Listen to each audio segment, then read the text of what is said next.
புதுக்கோட்டை மாவட்டம் அறந்தாங்கி சட்டமன்ற தொகுதிக்கு உட்பட்ட பல்வேறு பகுதிகளில் ராமநாதபுரம் நாடாளுமன்ற தொகுதியின் அதிமுக வேட்பாளர் ஜெயபெருமாள் இரட்டை இலை சின்னத்திற்கு வாக்கு கேட்டு பிரச்சாரம் செய்தார். வஉசி திடலில் பிரச்சாரம் செய்ய வந்த அவருக்கு அப்பகுதி பொதுமக்கள் உற்சாக வரவேற்பு கொடுத்தனர். உடன் முன்னாள் சுகாதாரத்துறை அமைச்சர் விஜயபாஸ்கரும் கலந்து கொண்டு தேர்தல் பரப்புரை செய்து இரட்டை இலை சின்னத்திற்கு வாக்கு சேகரித்தார். தாலிக்கு தங்கம் போச்சா, கல்யாண காசு போச்சா, 50,000 பணம் போச்சா போலையா, போச்சா போலையா, கரண்ட் பில்லு 300 ரூபாய் கட்டிட்டு இருந்தீங்க, இப்ப 900 ரூபாய் வருதா இல்லையா? 1000 ரூபாய் கட்டவங்களுக்கு 3000 ரூபாய் வருதா இல்லையா? சொத்து வரி ஏறி போச்சா இல்லையா?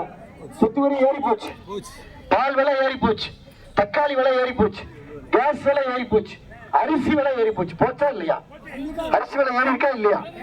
இதெல்லாம் ஏறி போச்சு. தயவு செய்து இதற்கு முடிவு கட்ட இரட்டை சின்னத்துல மரியாதைக்குரிய சாதாரண வேட்பாளர், அமைதியான வேட்பாளர் அண்ணன் ஜெயபெருமாள் அவர்களுக்கு நீங்கள் தயவு செய்து இரட்டை சின்னத்துல ஓட்டு போடணும்.